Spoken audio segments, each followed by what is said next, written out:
Ya, Anda kembali bersama kami dalam Pro Kontra. Kita lanjutkan, saya ke Pak Didi Irawadi ya, menanggapi soal pansus angket KPK yang diperpanjang ini. Intervensi macam apa yang Anda harapkan dari Presiden sebenarnya? Saya pikir Presiden harus punya jalan keluar ya. Saya nggak tahu apa yang harus punya jalan keluar. Tiap Presiden pasti punya cara-cara yang ada ya. Bisa meniru juga seperti apa yang dilakukan oleh Pak SBY. Atau paling tidak begini, sebagai kepala negara kan bisa memanggil ya, dalam posisi bukan eksekutif ya, mendengarkan kedua belah pihak ya, bisa mendengarkan, mungkin situasi akan beda. Dan ini bisa harus hadir dua-duanya ya, nggak bisa nggak hadir. Menurut saya sih Presiden menganjurkan partai-partai pendukung ini jangan meneruskan pansus, tapi hari ini tidak dilakukan oleh Presiden.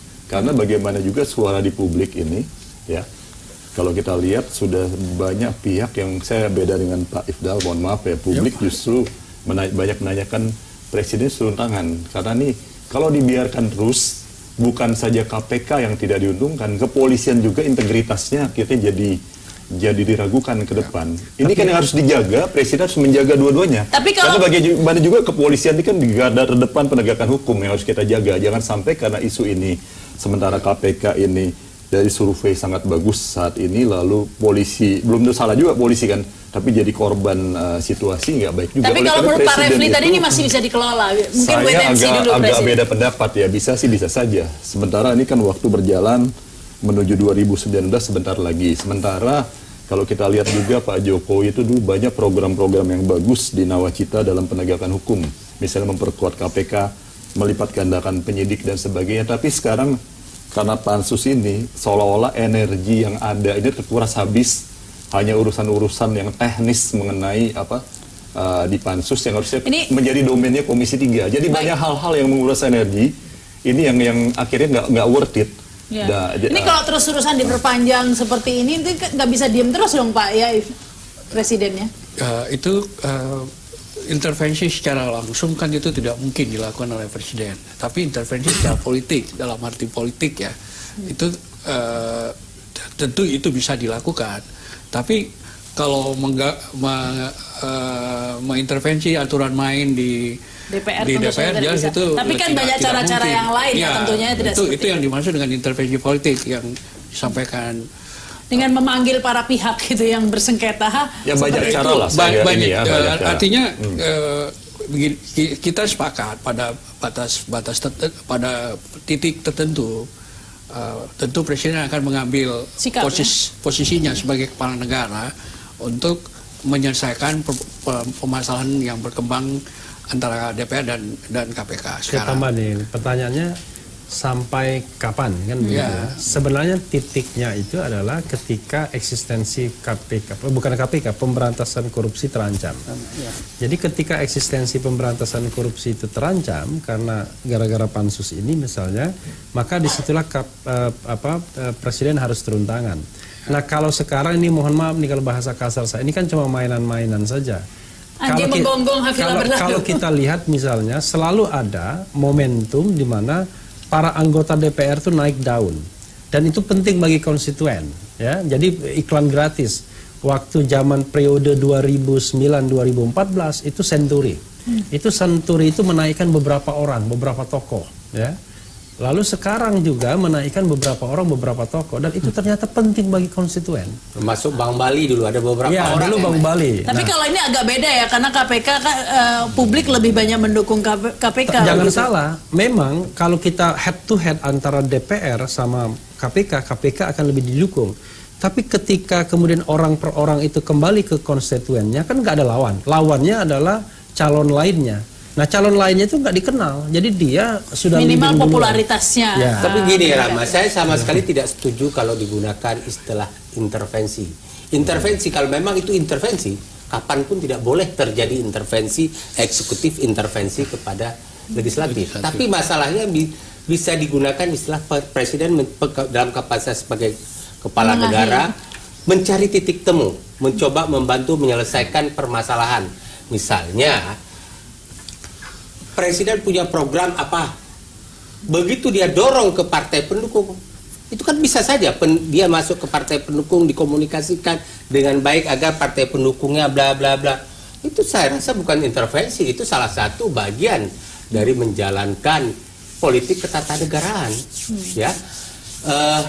boleh saja Presiden melakukan komunikasi dengan partai-partai pendukung.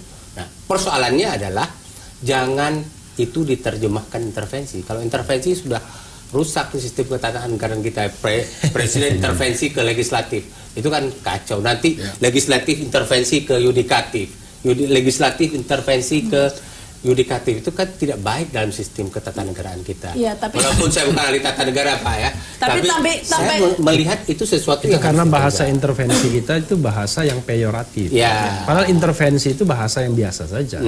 Intervensi itu adalah ikut ya dalam suatu urusan, campur tangan, tapi karena maknanya jadi negatif, maka kemudian orang menganggapnya sesuatu yang haram. Intervensi itu diterjemahkan dari bahasa Inggrisnya. Padahal dalam politik biasa saja, seperti juga gugatan. Intervensi diartikan seperti memveto begitu ya, menggagalkan dengan sekali yang jelas kan yang penting begitu. adalah kalau kita bicara tentang negara hukum, bahwa apapun yang dilakukan itu sejauh koridor, maka itu sah saja sebenarnya. Jadi ada koridor yang disediakan. Nah, koridor yang disediakan itu adalah kalau Presiden ingin mempengaruhi pengambilan kebijakan di DPR, tentu dia tidak bisa langsung, ya kan, main ketok palu begitu, tapi dia melalui fraksi-fraksi atau partai pendukungnya, kan begitu. Itu kan sebenarnya kan hal yang dibolehkan dalam politik. Tapi ini Pak Didik tampaknya sampai saat ini seperti kata Pak Refli lagi-lagi bahwa ini ya belum menghambat pemberantasan korupsi sebenarnya. Justru karena masih begini. KPK masih terus OTT nih yang terakhir ini Bupati Kukar. Malah makin hot. Ditangkap juga sekarang Bupati Kutai Kartanegara, tampaknya tidak terpengaruh ini ya dengan pansus. Sampai kapan kan kita nggak tahu. Kalau di kemudian hari lalu terganggu bisa saja karena ini kan pemanggilan terus dilakukan. Dan nggak pernah datang kan? Tapi itu tadi menarik yang disampaikan Mas Refli ini, bahwa dijadikan ajang buat anggota dewan supaya dikenal publik. Saya kira ini kalau memang benar begini sesat sekali nih. Ini cara-cara yang nggak benar. Kita mau jadi terkenal dan sebagainya dengan menggunakan pansus ini. Justru anggota dewan ini kan banyak tugas lain. Saya pernah di sana 5 tahun ya. Banyak hal-hal yang sebenarnya kalau ini sinyalemen ini benar, berarti ini kacau sekali ya. Mudah-mudahan nggak benar. Banyak tugas lain yang nggak populer yang harus dilakukan anggota dewan. Saya pernah di badan legislasi, undang-undang yang nggak populer, harusnya energinya ke sana. Bukan ini jadi main-mainan, jadi panggung sandiwara seperti yang dibilang Mas Refli tadi, kan bahaya sekali.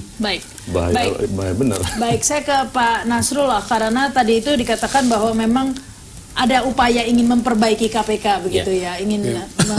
Tapi dalam konteks upaya memperbaiki KPK ini saya perlu ceritakan sedikit sejarah ya, bahwa ketika draft rancangan undang-undang KPK itu sedang disiapkan di Departemen Kehakiman, kalau nggak salah dulu masih Departemen Kehakiman namanya, salah satu anggotanya almarhum Profesor Dr. Lubi Lukman membawa draft itu kepada kami di Pusat Kajian Sistem Peradilan Pidana di Fakultas Hukum UI. Nah, terus tolong kaji. Kami melakukan pengkajian, kemudian kami memberikan rekomendasi. Banyak sekali permasalahan yang terkait. Kita tidak bicara kelembagaannya, organisasi KPK. Kita bicara terkait dengan kewenangan yang menurut sistem peradilan pidana itu tidak benar. Baik. Terus ini harus dibenahi. Termasuk salah satu yang kita permasalahkan adalah hukum acara terkait penyadapan yang belum diatur. Dan SP3 mungkin ya? Itu salah satu ya. Ini akan menimbulkan persoalan ketika eksekusi nanti. Kita sudah katakan, saat itu Prof. Lubi membawa kembali dokumen itu ke dalam rapat di Departemen Hukum HAM. Kemudian Prof. Lubi menyampaikan juga kepada kami bahwa mohon pengertian teman-teman bahwa ini tidak langsung kita membuat sebuah undang-undang dalam keadaan sangat mendesak seperti sekarang bisa sempurna.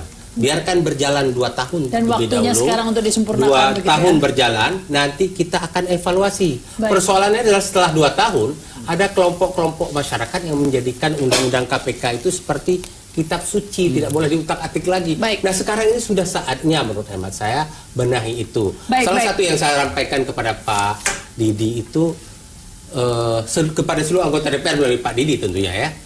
Jangan terlalu banyak reses tahun 5 kali, akhirnya produktivitas yang terkait legislasi Anda hilang. Haruskah ya undang-undang KPK ini dievaluasi begitu? Kalau memang harus dievaluasi, bagaimana kalau yang mengevaluasi ini DPR yang banyak sekali ditangkapi oleh KPK begitu. Tentunya ini akan menjadi pertanyaan begitu ya. Kami akan kembali dengan jawabannya setelah pesan-pesan berikut ini.